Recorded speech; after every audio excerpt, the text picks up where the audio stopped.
Hey everyone. So today we're diving into an explainer that's basically going to take your English from, intermediate fluency right up to absolute C2 academic mastery. We're talking about mastering advanced adverb clauses of condition. If you've ever felt like your sentences are just a bit too simple, or maybe you're trying to ace a really tough exam like the IELTS or TOEFL, well, you're in the exact right place. We're going to take basic, everyday phrases and transform them into beautifully structured, complex sentences that command attention and really show off your grammatical clarity. Here's our roadmap for today. We're going to start by defining conditional clauses, then move on to phrase-to-clause transformations, and look at some conditional conjunction tools. After that, we'll hit the essential rules and structures, tackle advanced exceptions and inversion, and finally, do a quick review of common mistakes. Let's jump right in. All right, Section 1, Defining Conditional Clauses, the foundation of conditions. So, what's actually going on here? Well, the absolute strict requirement for any true clause is that it has to have a subject and a verb. Now, an adverb of condition could just be a quick phrase, right? Like in case or if necessary. But an adverb clause of condition, that's a dependent clause with its own internal architecture. It literally has its own subject and a verb. It's introduced by a subordinating conjunction, and honestly, its entire job is just to answer one fundamental question for the reader. Under what condition does the main action actually happen? Moving on to Section 2, Phrase-to-Clause Transformation, upgrading your sentences. Okay, let's take a simple phrase. I will help you if necessary. I mean, it's correct, sure, but it's pretty informal.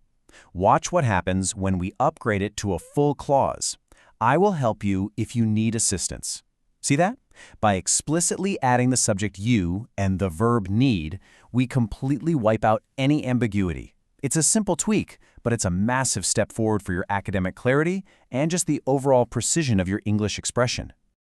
Next up is Section 3, Conditional Conjunction Tools, your C2 toolbox.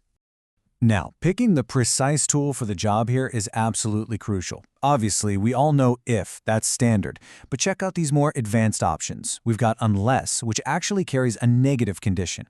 It basically means if not, like you will fail unless you work harder. And then we have these highly formal tools like provided that and on condition that. These are absolutely perfect for professional emails or academic essays, like he agreed on condition that the contract was revised. I mean, wow, that sounds so much more authoritative than just using if, doesn't it? Choosing from a varied toolbox like this instantly signals to your reader or, your examiner that you have total command of the language. All right, Section 4, Essential Rules and Structures, the Rulebook. Before we dive into the really complex stuff, let's just do a quick gut check. Which of these sentences do you think is correct? Option A, if you will study, you will pass. Or option B, if you study, you will pass. Take a second, lock in your answer. All right, if you went with B, you nailed it. This is what we call the notorious zero future rule. Option A is a total trap. You must never use the future tense will inside the actual condition clause itself. The right way to do it is using the present tense for the condition. So if you study, followed by the future tense for the result. You will pass. This is a really strict rule, guys. Keep will completely out of your if clauses. Okay, so what about commas? Well, the physical placement of your clause completely dictates your punctuation. If your condition starts the sentence, you absolutely have to place a comma right before the main clause.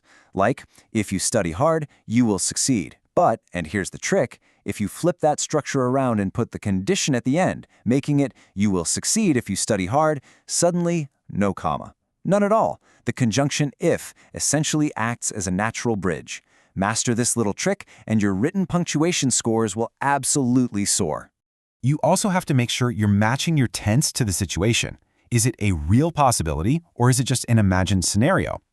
A real condition is super straightforward. If you study, you pass. Very possible, right? But the moment we step into the realm of the hypothetical, if I were you, I would study harder. Notice what we did there. We used the past tense were and the conditional would to signal that this is an unreal condition. It's a totally imagined reality. Which brings us to Section 5, Advanced Exceptions and Inversion, reaching the boss level. Okay, listen closely to this sentence. Had I known, I would have helped you. Did you catch what's missing there? The word if is completely gone. By simply dropping if and inverting the subject and the auxiliary verb, so changing if I had known to had I known, you instantly create this highly sophisticated, formal, and kind of dramatic tone. This is exactly the kind of structure that literally makes examiners and readers sit up and take notice. And here's another beautiful example of that. Were I rich, I would travel the world. Using were I instead of if I were elevates a really simple hypothetical into a total master-level grammatical structure. It's elegant, it's concise, and honestly, it shows you're operating at the absolute highest tier of English fluency. Finally, Section 6. Review and common mistakes, polishing your skills. So, to make sure you never lose points, let's watch out for these highly preventable errors. Number 1, remember that zero future rule. No will after if, ever. Number 2, punctuation. If you start the sentence with a condition, you need a comma. 3, the word unless inherently means if not, so please don't double up on your negatives. And 4, try not to confuse condition clauses with time clauses. Actually, let's just resolve that final point right now. If I see him, I will tell him. That is a condition. It relies purely on the possibility of seeing him. Now contrast that with when I see him, I will tell him. That's a time clause. It relies on absolute certainty. You know for a fact you're going to see him. If establishes possibility, while when establishes a guaranteed point in time. It's a subtle difference, but definitely don't mix them up.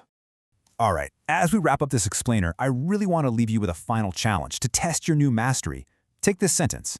If I had studied, I would have passed. Now think back to those boss-level techniques we just talked about. How would you invert this sentence to really impress an examiner? Take a second. Got it? Had I studied, I would have passed. Awesome. Thank you so much for joining me today. My challenge for you now is to find just one if statement in your own writing today. Drop that if and invert it.